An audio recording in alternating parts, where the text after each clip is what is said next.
Okay, so this stuff from Warcat Tactical came in.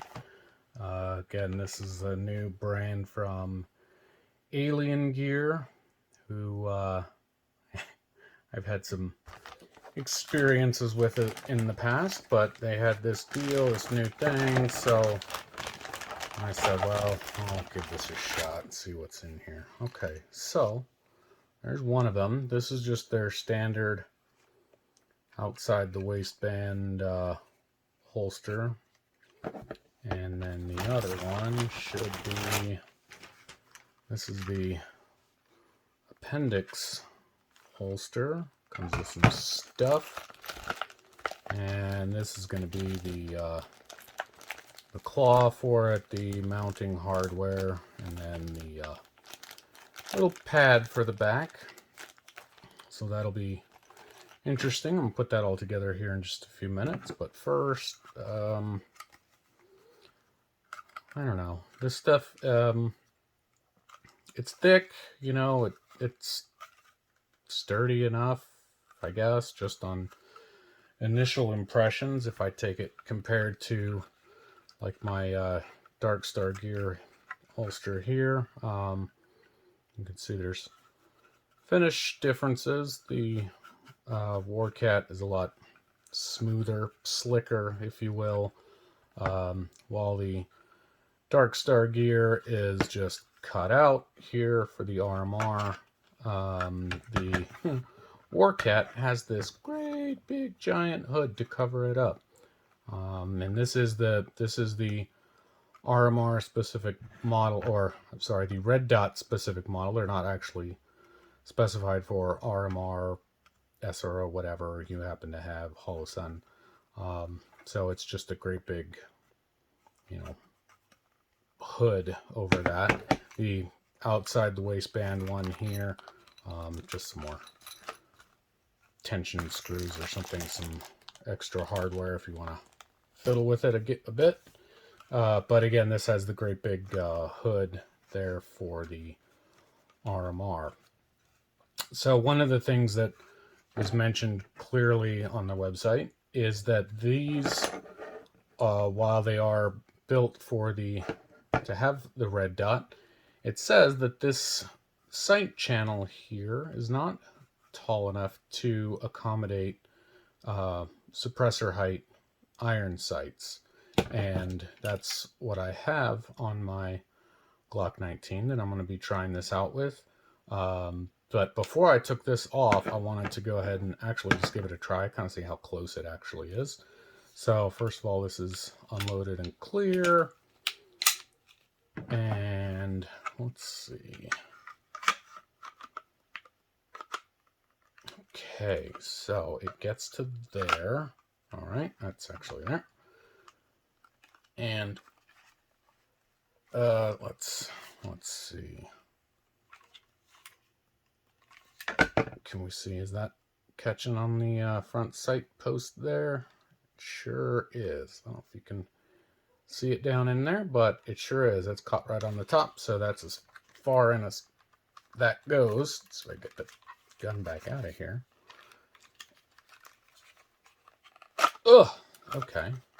I guess we'll check the other one too, just for the sake of doing it. Yep, same thing. Lines up right there. So, right off the bat, again, and that's kind of a strange thing. Like, I don't know why you would go through all the trouble of over molding so much here, but not going, you know, an extra, I don't know, quarter of an inch here. It's not like you're trying to keep this low profile because, you know, the profile's already 3/4 of an inch higher. So that seems like a really big miss right there. So I'm gonna take this iron sight off and then come back and we'll see how they do. Okay, so got the iron sight off of this. I've just kind of set it aside there. I did not reinstall, you know, the factory irons or shorter ones because they're not going to do me much good anyway in this this setup. So I'm not going to bother for it right now. And if when I move on from this, I just going to put that sight right back on it.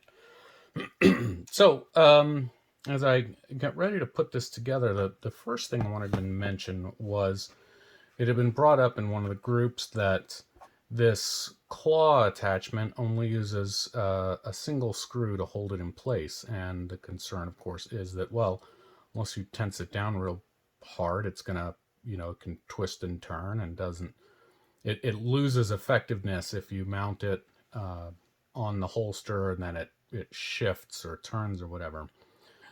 And that's a really valid point, because there are companies that are doing that and having that problem. One thing I'll mention that is actually nice to see here is that in the initial pictures that I saw, you could see that there was the tensioning screw right here, and then what appeared to be the extra, the hole here for putting the claw wing, whatever you want to call it. It's not much of a wing. It doesn't stick out for them, but that's beside the point. But in reality, when I took it out and flipped it over, you see that hole doesn't go all the way through. And so what it is it's just a hole there, and the claw itself has this little post there that sticks out, and that fits down in there, and then you use the tensioning screw to hold it in place. So that does provide it 2 points of being fixed there to hopefully keep it from turning. So I went ahead and took that out here real quick just so I could walk you through it. But again, this just sits into that little spot there. The mounting screw goes in, and there are a bunch of different sizes of them. I think I need to go up to the slightly larger one now. So we'll just drop that in. It's got a backer in place on the reverse side. It's a big square cut out to keep it from turning, which is pretty nice, I guess. And you just kind of turn that down. That, right off the bat, it doesn't even extend past the edge of the holster. It's actually recessed from the edge of the holster, I don't know, an 1/8 of an inch there or so, compared to the Dark Star that has, you can even see the gap between the holster and the wing right there. It extends out, move this here, quite a bit further beyond the holster itself, whereas the Alien Gear, Warcat, doesn't protrude at all. So that's a concern. Part of the idea of these claws, wings, is that they kind of increase the space, the area here for a belt or pants, whatever, to grab onto and tilt the gun inwards to your body to aid in concealment. If you have it right up on there, I don't know that you're gaining much, because it's not adding any extra space for that to grab onto. But here we are. So I've got that in. I haven't turned that, tightened it up too much, because I'll put the gun in at first, see how it feels, see how it looks. So we'll go put this back in. Just again, unloaded, clear. All good. So okay, well, that's a good positive click there when it goes in. It is completely covering the red dot. There's a whole lot of extra space there. Of course, you got to do that in order to be able to accommodate multiple different models and brands and whatever sizes. So that's what it is. The retention on it is, as of right now, pretty good. Don't see that the gun is slipping and sliding inside there much.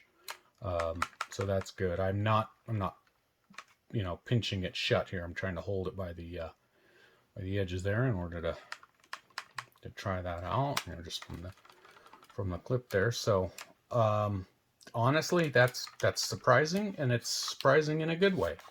So it's completely covering the trigger guard.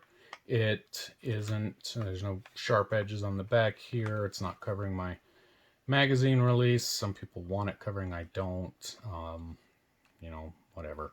I have this little, you know, extended beaver tail on it here. It's not getting in the way of that. You know, I don't know.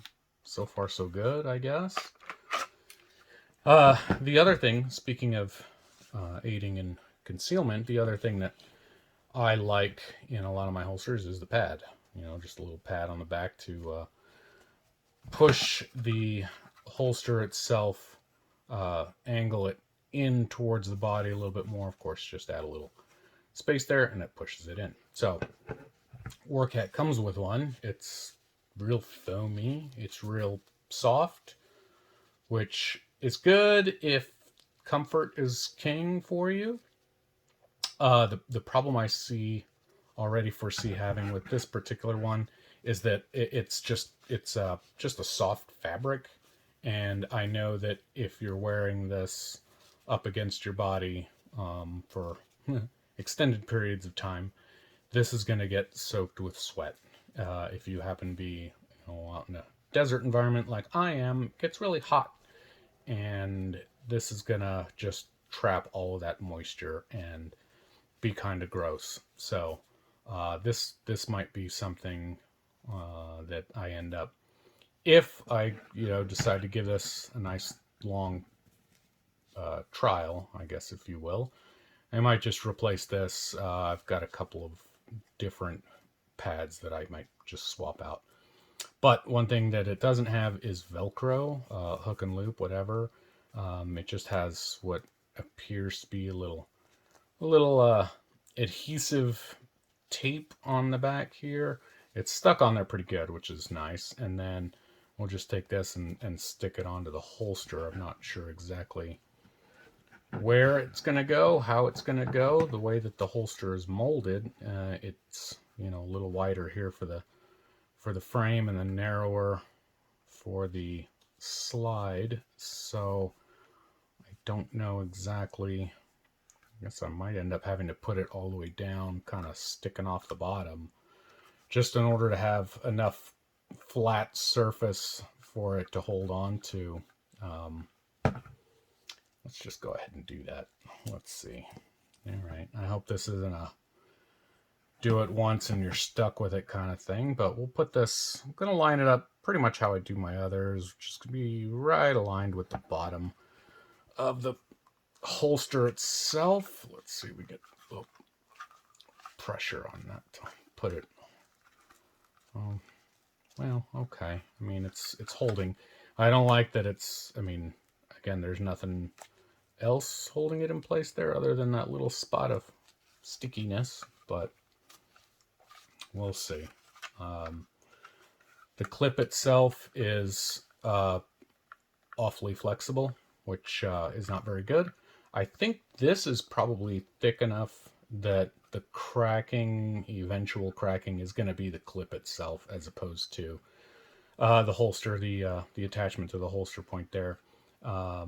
I've got somewhere around here, I've got a DCC monoblock that I'm actually going to try out and see if those holes line up. But it is basically just a Warcat branded version of a fomi clip, and that's not so good.